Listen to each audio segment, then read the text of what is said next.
Hi, and welcome to the AIMHO 365 webinar. We are just about ready to get started. If you can all get settled and ready to listen to Emily and Maureen, we'll kick the webinar off here in just a couple of minutes.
Okay, so we're going to go ahead and get started. Once again, welcome to the AIMHO 365 webinar called Not So Secret Life of Pets, presented by Maureen Ward and Emily Wiedemann from Carroll College.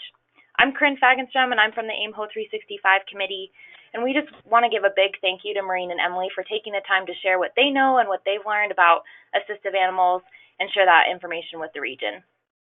This webinar will be about 45 to 50 minutes in length, and we'll save some time at the end for some Q&A. We'll be taking questions during the presentation, so there's a control panel that should have appeared in the upper right-hand corner of your computer monitor.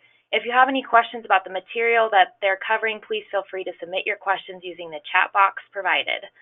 I'll be monitoring this throughout the webinar, and I'll speak to them, and we'll take some time at the end of the webinar to answer any other questions. You should be able to view the presentation on your computer screen. I hope you all can hear me as you are watching this webinar. I've muted the microphone feature, so I will not be able to hear you if you ask any questions or if you ask any questions of the presenter. So we'll reply to questions via the chat feature. If everyone logged in can test the chat feature by typing the name of your campus as well as how many attendees are viewing, and let us know that you can hear and see everything okay, that would be really helpful. Feel free to tweet along using hashtag AIMHO or @AIMHO. This webinar will be recorded and uploaded to the AIMHO 365 YouTube page, and we'll send out a link to all the registrants as well as post it on our aimho.org website. Please be checking the AIMHO website for future webinars and any updates, as well as submitting webinar proposals if you're interested in sharing your knowledge with the community. At the end of the webinar, there'll be a short survey. If you have time and don't mind filling it out, it would be greatly appreciated. So once again, a big thank you to Maureen and Emily, and I'm going to turn it over to them to present the not-so-secret life of pets. Hello, thank you, Corinne. Hello, my name is Maureen Ward, or Mo Ward, from Carroll College. Sorry, I'm trying to figure out which button to use. There we go. My name's Emily Wiedemann, and I'm one of the assistant directors here for community living at Carroll College as well. So, of course, we will start with our all-important disclaimer. We are not attorneys, and we are also not disability service coordinators. So please understand that our presentation is coming from a place of love in housing, with the understanding that you may have different state laws, local laws, requirements. We are a private school, so that might also affect how our policy may be different from things that you can implement. But we also just think this is a really important topic and one that we continue to have a lot of discussions about at the national level, at the local level, at the regional level. And so we wanted to share some of the things we've learned with some of our unique program experiences and allowing quite a few animals on campus in the last couple of years in order to help everybody start exploring this topic or continuing exploring it further, and some things to think about. So today we are going to do just a brief overview of some of the laws that have guided our policy and where it's at today. We're also going to talk a little bit about our unique program that does lend to about 24 dogs that live on our campus in our residence halls and campus apartments every year, called the Anthrozoology Program.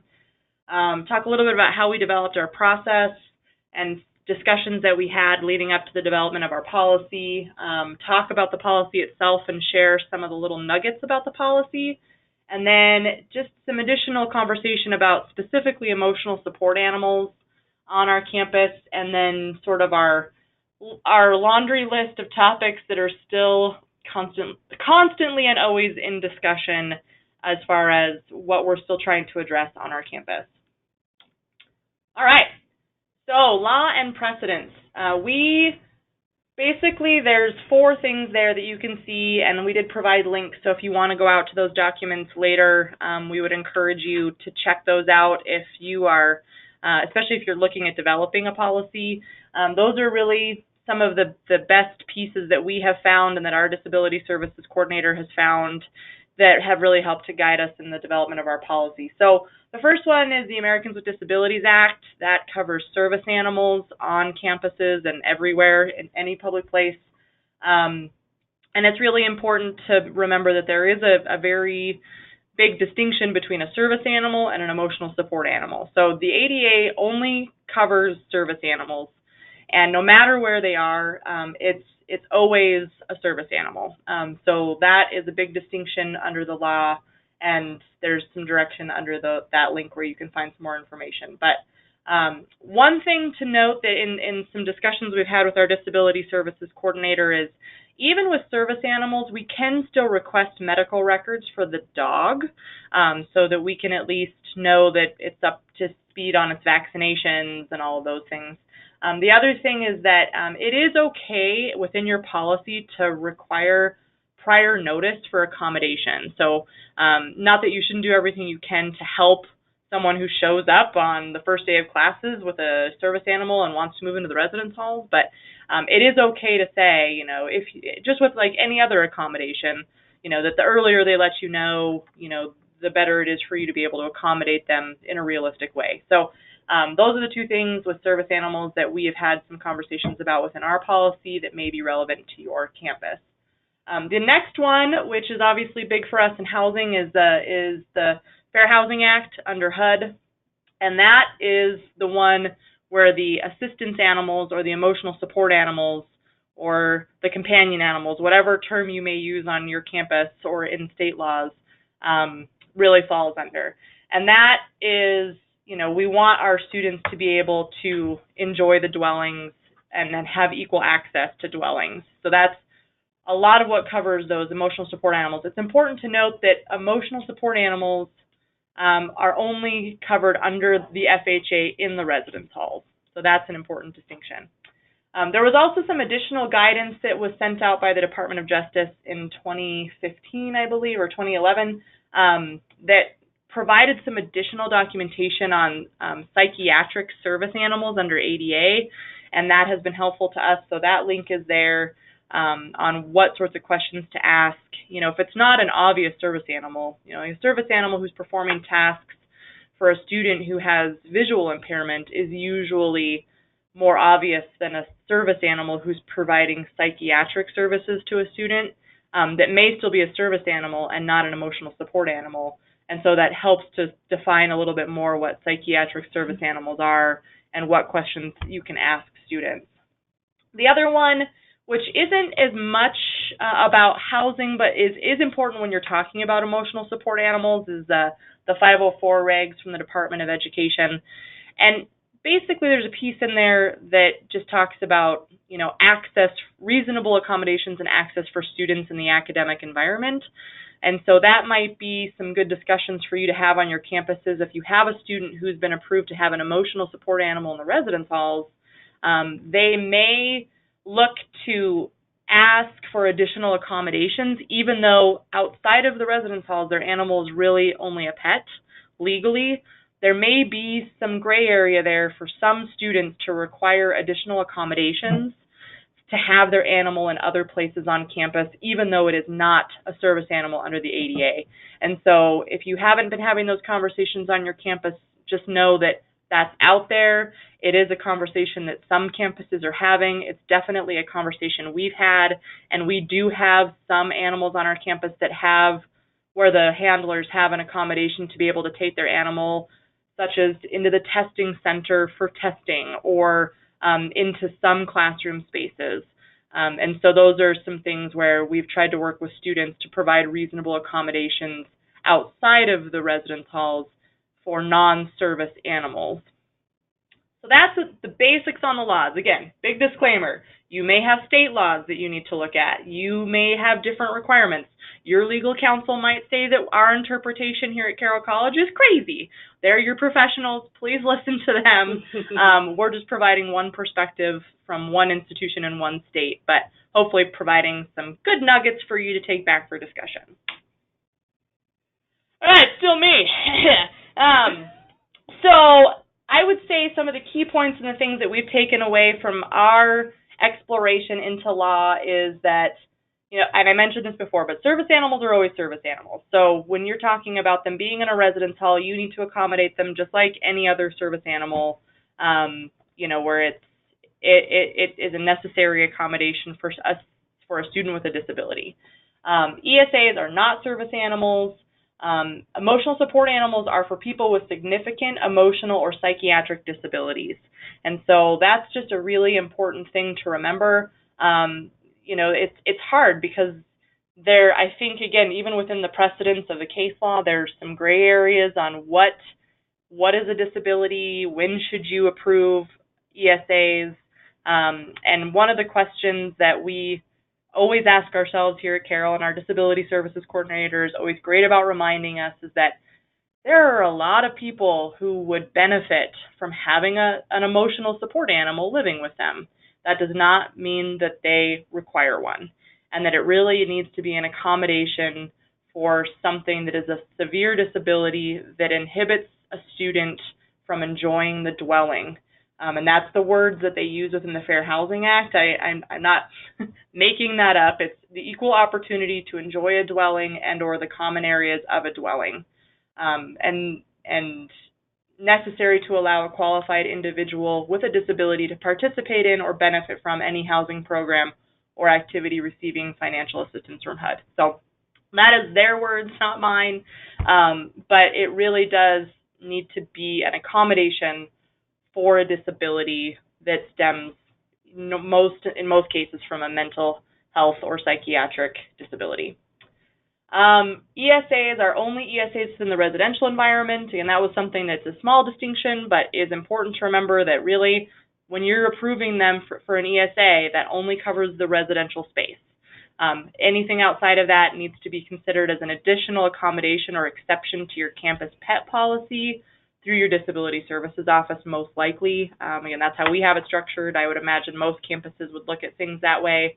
And so, they can call it an ESA all they want, but it's not an ESA in any other definition except for under the Fair Housing Act, which only applies to the residence halls or campus housing. Psychiatric service animals, this has been one that, again, the guidance on this has been relatively new, and according to our disability services coordinator, you could have conversations to the end of time about this, and still most people will not be 100% on the same page. So I think there's a lot of campuses that are still, trying to figure out how far to stick their toe into the water on this one, but it is important to recognize that the ADA does recognize psychiatric service animals. But the key really is that the animals need to be trained to do something. I mean, the big key under the ADA is normally that they perform a task, right? And it's the same for psychiatric service animals, dogs. So they must be, for example, trained to sense an anxiety attack and then perform a task to lessen the effect. So if it's a service animal, if it doesn't perform a task, if it merely just provides comfort, it's not a service animal. It's also important, and I think we've really learned this, I think, through our conversations, is that sometimes the student doesn't really understand the difference either. They might want to think it's a service animal even though maybe it isn't, or they might think it's an emotional support animal when maybe it is a service animal. So we've really shifted our conversations with students from asking what the animal is to what the animal does, and really focusing in on the animal, what sort of tasks it does or doesn't accomplish, or what things it provides to the handler to help define what it is under the law and under our policy in order to help provide the best accommodation. And so, we've gotten really good at asking those ADA-oriented questions. Do you have a disability? What tasks does the animal perform in relationship to your disability? And then not being afraid to really ask the follow-up questions to understand if it is a service animal. And if it's not, really getting into the process of, okay, it sounds like this is an emotional support animal, and then moving into our process from there. And it is also important to remember that no matter what, the animals always need to follow the rules. It is perfectly reasonable to have expectations of how animals behave on your campus, and whether they're a service animal, an emotional support animal, a service animal in training, or in our case, we have the Anthrozoology program who has a canine training program. All of those dogs on our campus need to behave themselves, both in the residential environment and out in the campus environment. So we have very specific expectations of the animals, and no matter what kind of animal they are, if they're not following that policy, that we have to take steps to help and remedy that. So, service animals don't get a pass for being naughty just because they're a service animal and they're protected under ADA. They still need to follow the rules too.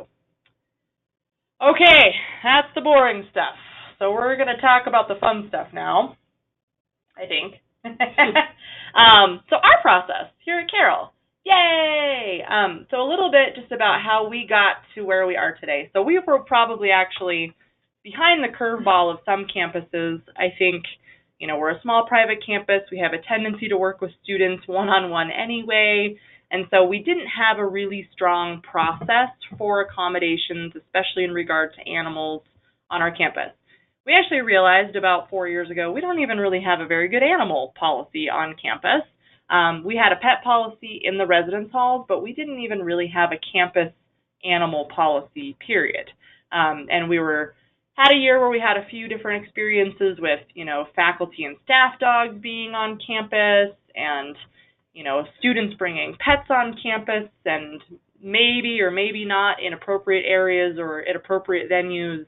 And then right as our Anthrozoology program was hitting the scenes and starting to ramp up the number of animals on campus, we were like, okay, we need to have an animals on campus policy. And so we developed one. Truth be told, and in full transparency, we still don't have a fully vetted and adopted animal on campus policy from faculty and staff. So we do still have dogs that come and hang out in faculty offices or hang out in classrooms that are not technically against our policy because the faculty council has not, or faculty assembly has not adopted the policy. It's sort of the which hill do we want to die on this year, and that's not the one that we've wanted to die on for the last couple of years. But we do have an animals on campus policy that's pretty robust, that covers most animals you could imagine being on a campus, and we do hold our students to it under the student handbook. And when issues arise from other animals, we do take those seriously through the student life office or through our human resources office. So that is where we are with that. We also, so right as we were trying to develop this policy and the Anthrozoology program was ramping up on our campus, they approached us about their canine training program. Their intent was that about 24 students every year would participate in a program where they foster a dog, and they didn't want to exclude those 24 students from living in campus housing, but at that point in time we didn't have a mechanism for accepting them. So we worked with the program, and as we were developing this policy, also developed a protocol and a policy for those animals and their handlers to be able to live in our residence halls and our campus apartments. And so it was actually quite nice that it all kind of came about at the same time and really just fell into place as a very nice, distinct process where we have, we work really closely with the ANZ program on the canine people who are going to be living on campus, and then we have the ESA application process for prospective and returning students that they can go through, and then, the policy for everyone else who wants to bring animals on our campus for any reason. Yeah, so now we're going to talk about our policy. Yay. Yay. So as Maureen mentioned, about the time that we were developing this policy here at Carroll, we had a lot going on with all different types of animals on campus, whether they were service animals, emotional support animals, pets, just people who walk through campus on a daily basis with their animals. Our campus, it borders one of the local community parks here that's very popular and has a dog park in it, one of the few here in Helena that I have found. And so we get people who park on our campus and walk over to the park, or just walk through because on the other side of our campus is a neighborhood. So we have a lot of traffic from a lot of individuals and beings with all different number of legs. So this policy really encompasses most of the animals we see on our campus on a daily basis. We have several service dogs who assist our students in their daily lives.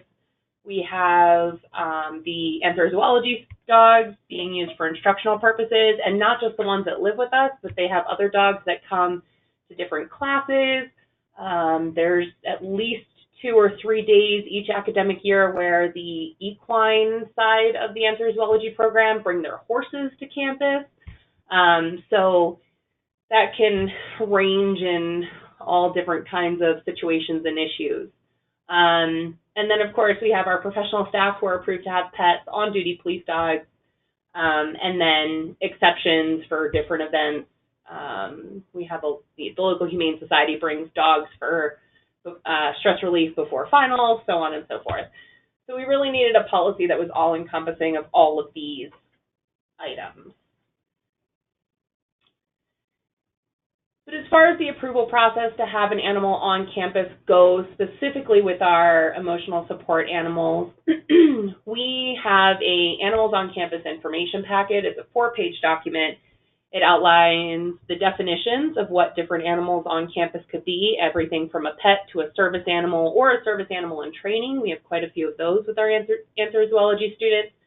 Emotional support animals, therapy animals, and then it also outlines our local ordinances for the city of Helena and what students need to be aware of to ensure that their dogs and animals are being good citizens within our city, not just on campus.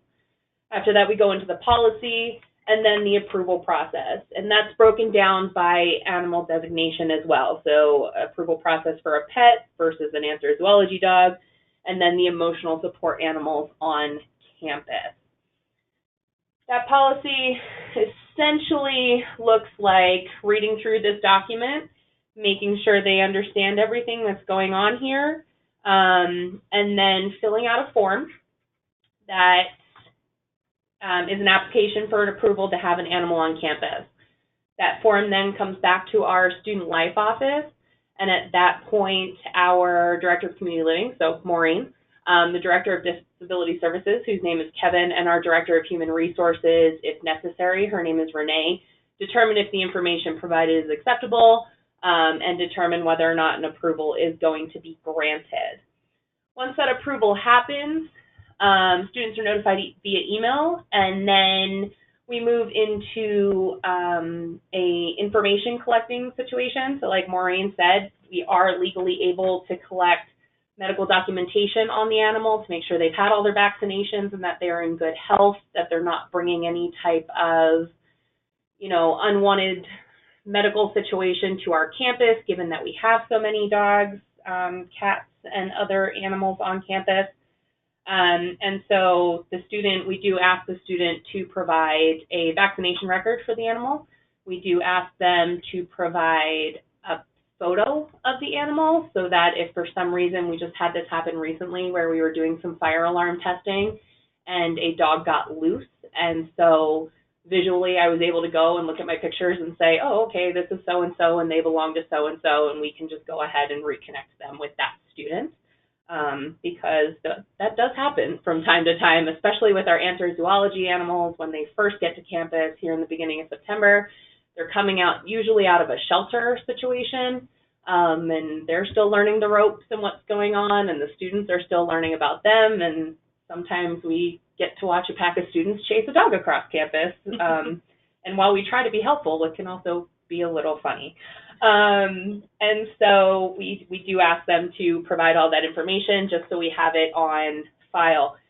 We do also request the information from our folks with service animals. Most of them will provide it voluntarily, and the conversation that I like to have with them is, unfortunately, I work in the world of what ifs, and sometimes my what ifs revolve in worst case scenario. And so if I was to walk into a residence hall in an on-call situation, to find that student in maybe unconscious, let's say for sake of conversation, and I need to articulate to an ambulance crew or, emergency personnel what that animal is for and why that animal needs to go with this student in an ambulance, I can do so adequately to ensure that they have everything they need moving forward to go through that situation. And usually once I have that conversation with students, they're pretty upfront and honest, and they say, yeah, you're right, that's actually, a great scenario, and so here's that information so you have it. And a lot of, we also, a couple of our service animals are, I would call psychiatric service animals, and so the other kind of service that I try to offer to the students, is we're having those conversations where I'm like, legally I can't require you to do this, but I would encourage you to do this because of X, Y, Z, is so that I can be an advocate for them. If they register their animal with Student Life and they get the information on file with me, then I can go out to our food service provider and say, this animal is registered with us, we have its medical documentation on file, and it is a service animal. Please allow this animal in your area as long as it's following the legal obligations of service animals in food areas, rather than that student having to navigate that who, may or may not have a great set of coping skills to handle people coming up to them with no notice and asking them a lot of questions about why they have an animal in the food service, especially since the majority of our animals are not service animals, but we have a lot of people with dogs on our campus. And so we try to offer that on the back end to say, some of it is for your health and safety, and some of it is just help to be an advocate for you so that you're not having to address so many questions. And we can help provide that information to the offices that are going to need it up front so that people know that this animal has been through our disability services office, they know it's legitimate, and then we can help to head off any questions for you. And then just rounding out our packet of information that we provide the students when they request, we do also include a list of the requirements of all animals and their users and owners. So as Maureen mentioned in her conversation, animals have to follow the rules. They can't just be running about willy-nilly doing whatever they want and the students thinking that that's okay because they are a, emotional support animal or a service animal. So we do require that they are leashed at all times. We do require that they are under the control of a handler. If they are not, so if a student goes to class, because as we discussed, they're only an emotional support animal in the residence halls unless further accommodation is granted. If the student goes to class and that animal is on their own in the residence hall, they need to be in a crate to protect the facilities. We do ask and require all of these things of our students, and we do provide that information to them up front in this packet so they have it all together. We also require that they provide proof of licensure for the county, and so that is something else we require of them. And I think I have a list here. Yep, so things we require to have on file in our office: proof of licensure with the City of Helena. That's a $25 charge a year here in Helena. Proof of vaccinations, and a recent photo of the animal. And there you can actually see one of our wonderful antherzoology dogs who was with us this past year with one of our students. Yeah, and our City of Helena only registers dogs, so we do have a couple of other emotional support animals that are not dogs, so obviously those wouldn't be required. We have a reptile, which, as near as I can tell, does not require any vaccinations. So again, some of these are dependent on the type of animal it is, and what is applicable to the animal itself, especially with emotional support animals. But since the majority of our animals are dogs, that's how we handle the majority of our situations.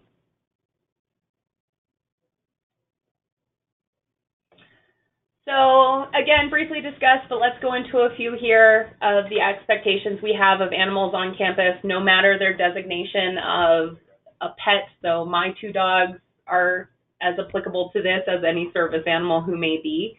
So they must wear a leash or collar, cape, harness, something holding them to that leash that denotes who they are on our campus and what possibly their job is.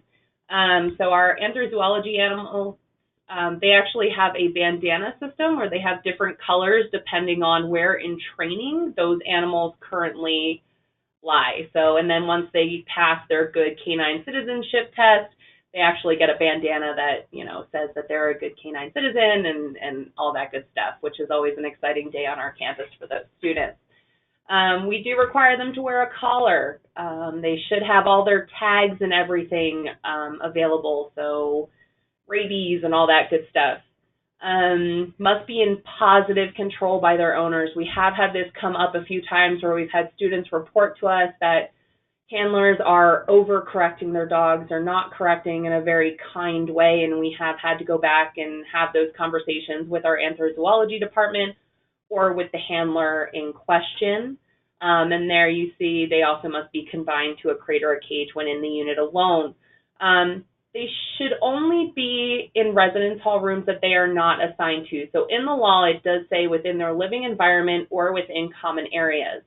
The living environment is the room that they are assigned to. That's how we interpret it here at Carroll. And so that means that if Maureen has an emotional support animal and I'm her best friend and I live down the hall and I invite her over for a movie night, Maureen should not be bringing that animal with her to my room for that movie night. Now, if Maureen is having a situation where that emotional support animal needs to provide comfort to her, what we talk to students at that point is saying, hey, can we change the location? Can you come to my room rather than my taking the animal to yours? Now, obviously, we have situations where students are like walking into the building and pop by a friend's room to like say hello or decide what time they're going to dinner. We try not to be overly zealous in our application of that and recognize that our students still need to talk to their friends and that the dog will be visible in the hall in that way. But they shouldn't be going to visit other rooms for long term. Further, if the student is leaving for a weekend, our peer ministry team does a lot of great retreats, but those animals, as emotional support animals, don't go on those retreats. And so we've had to mitigate situations where students are leaving for, a couple days to a week to go home, and they're leaving the animals in the care of another student who's then taking them into a room where they're not assigned or approved to be. We've had damages happen. We had that happen last year with a cat, unfortunately, where it stayed in another room, missed the litter box, and I had to deal with that in the residence halls. And so we mitigate those as they arrive, but we really do try to have upfront and honest conversations with the students once they're approved about mistakes we've seen other students make and how to avoid making them themselves, so that they can really have a positive experience with their animal in our residence halls. And then, so they're the final line with the City of Helena ordinance about animals being welcome outside as long as they are leashed and their handlers are cleaning up after them. I would say that's probably our biggest battle on campus, is reminding people to clean up after their dogs. Again, particularly once the anthrozoology students bring their dogs out of into the foster situations here on campus right when they first have them. Sometimes it can be a surprise. We had one student who got a 15-minute heads up last year that they were getting a dog. And so there was a couple hours before she was able to get to a pet store and get all her supplies. And so we were working with her to help mitigate that. So that pretty much wraps up our process. We wanted to share with you now sort of the what's next on the Carroll College campus and some of the issues that have arisen for us. And actually, as Emily was talking, I thought about one more that's not on here, which I'll mention briefly, which is if you don't currently have an animal on campus policy, I would encourage you to keep your facilities department involved as you're making decisions for a couple of reasons. One is obviously the residence halls themselves. And how you want to handle damages, deposits, those kinds of things. But the other thing that has popped up for us that I that is, one of those hindsight 2020 things is the physical, like grass and shrubs and where animals go potty, and not even just not cleaning up after themselves, but we have had some areas on our campus where, the grass has gotten kind of burned, and from people using the same areas over and over again. And so we've tried to work, especially with our anthrozoology program, on educating the students to try to vary up where their dogs go potty, maybe try to avoid the grass when they can, because we do have quite a bit of like graveled areas or rocked areas that they could utilize instead. And then obviously they should be picking up feces, but urine can cause problems too. And so just trying to figure out how to navigate that has been an interesting discussion with our grounds department in the last year, as they've been resodding areas, wanting to keep our campus looking green and clean. So, and as the snow melted this spring, we also discovered that there was a couple of areas that were looking pretty gross from the snow being utilized over and over again in the same areas, that our students were like, yeah, that looks great for student tours. So, FYI, in the wonderful northern states, that snow can be a difficult one. One other piece that has come up for us that I think is important to have discussions about is there's quite a few websites out there right now that tote themselves as being emotional support animal registration sites, and they look really legitimate. Even some medical providers, I think, have the sense that that's an appropriate piece of the process, and it's really not. They're not legitimate. I mean, they are whatever they are, but they're not regulated. There is no real fail-safes as far as ensuring that the people who are on the back end supposedly interpreting these applications that you fill out are actually medical providers. And so they produce these nice form letters that sound really legalese and scary if you don't know what you're looking for. And so one thing that we've really had to educate our students on, and need to continue to educate our students on, is when they apply for an emotional support animal, it is our expectation that they are providing a letter from their healthcare provider, and that letter needs to be written in the context of an accommodation letter. And so normally what we ask is we need to understand what the disability is and why an emotional support animal is an appropriate and necessary accommodation for that disability. That's been a real area of discomfort for some of our students' healthcare providers, because most of those are mental health care providers. So they're therapists, they're counselors, they're people who are really bound by confidentiality, that are not necessarily in a comfortable place to be writing a letter like that. But what I usually have a discussion with students about is, think about this like you had a learning disability and you were coming into my office and asking me for extra testing time. I am not going to accept a letter from your doctor saying, Emily needs extra time for tests. Just trust me, I can't tell you why. And the students normally understand that, and they're like, well, my doctor has these hesitations. I'm like, it's your medical information, and you can give them permission to share with us what's necessary. We don't need your full medical history, but we do need to understand what we're accommodating and why an ESA is the recommended and necessary accommodation. So that's the documentation that we expect. We have had a couple of people turn in letters from those websites. Sometimes they're hard to spot, so I usually do a spot call. If someone submits a letter to me and it's not from a healthcare provider that I'm familiar with, I usually call the provider just to confirm that they are a real doctor and that that it's a real office. Because a lot of those ones, you'll get a voicemail, they might even call you back, but they don't have information, they don't have an office, and they usually have really weird, email addresses and stuff. So there's usually some red flags. We recently had 2 roommates that submitted identical letters from the same care provider in a town where neither one of them were from. And the first one we didn't catch right off the bat, but then once the second one did, obviously we were like, oh, okay, this is from one of those registration sites. But even when I went back and looked at the first one and I really thought about it, I'm like, oh, well, this student is from this town, and the letter they're turning in is from a healthcare provider that's 300 miles away. So, and saying that that they were aware, but most of the time you're looking for healthcare providers that are like from the same area as the student or in the same area where your school is.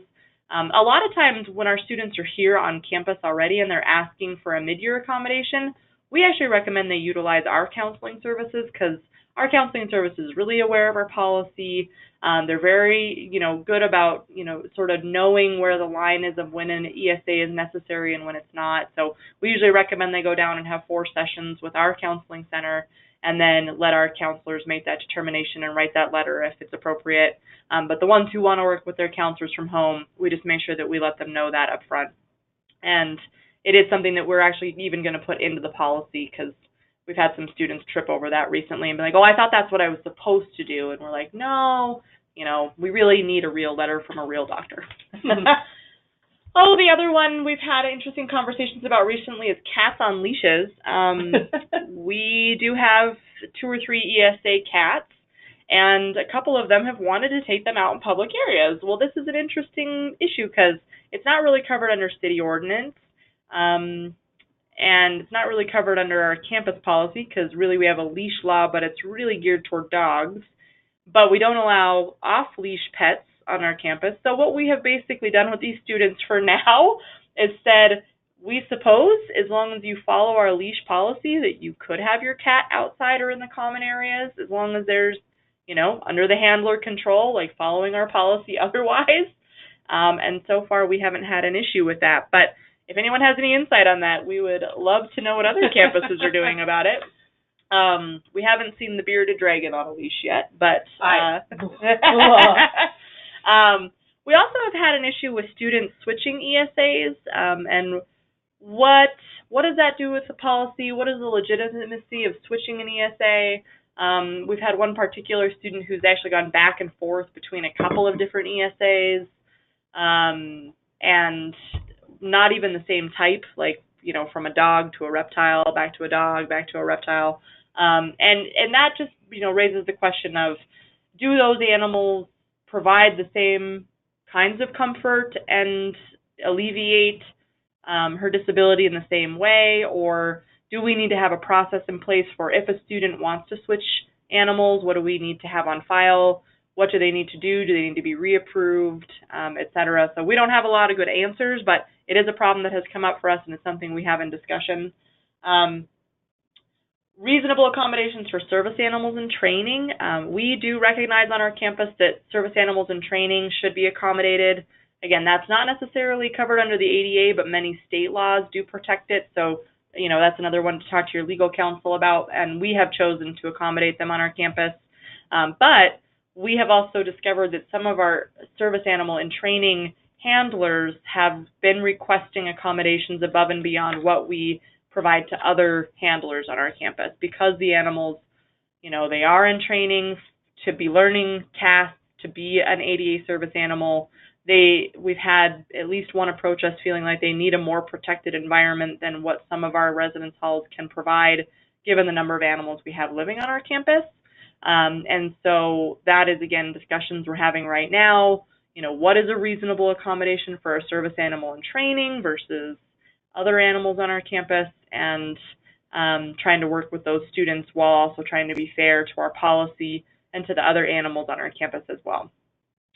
And then I think it's just always going to come up, but, how do we deal with the naughty dogs?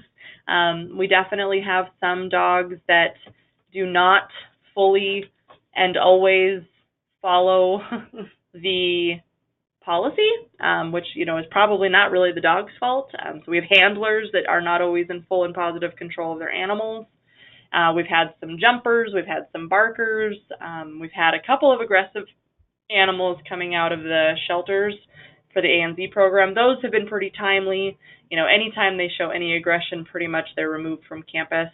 But it's those in-betweeners like, well, they're a pretty good dog, but they bark. Obviously, that creates a disruption in the residence hall community.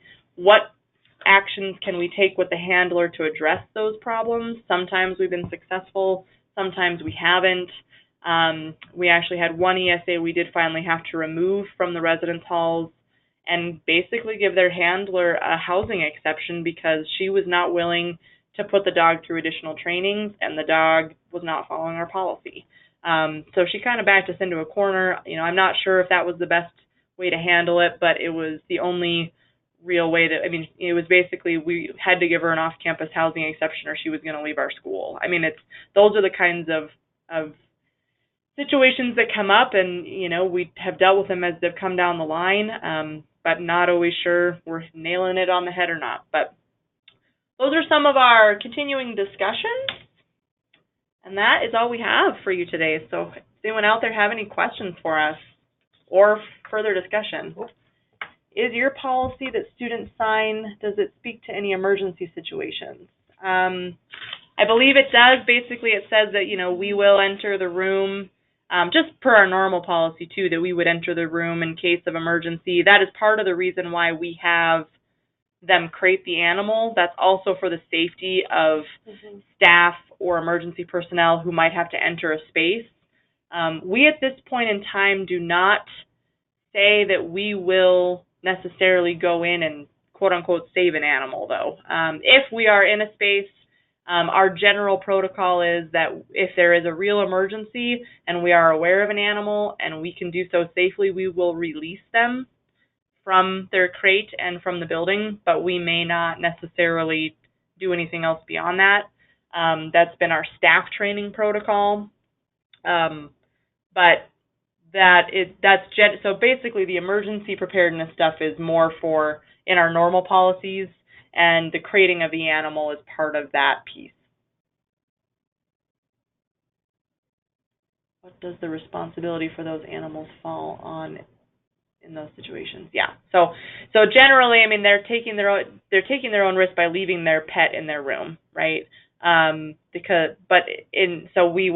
We do not say that we're going to save them, but we will, if an opportunity presents itself, we will, and we would also notify emergency personnel of location of animals if there was a fire, for example. Do you have any faculty or staff that live in your halls that have ESAs, and is your process the same for those individuals as students? We do have, yes. Yeah, well, Emily. So one of my dogs is a registered emotional support animal for me. And essentially that was just a conversation Maureen and I had during my interview, actually. And I offered up the documentation the same way that a student would.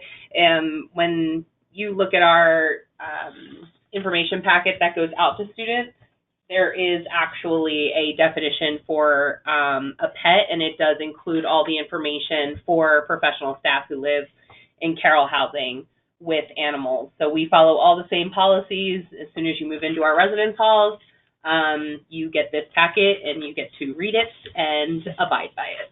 Yeah, and we do have one faculty member who lives in campus housing now that does also have a pet. So he's not a required live-in professional, but because he's a professional and he's living in, we honored the pet policy with him as well. But he, he had to follow all the same policies.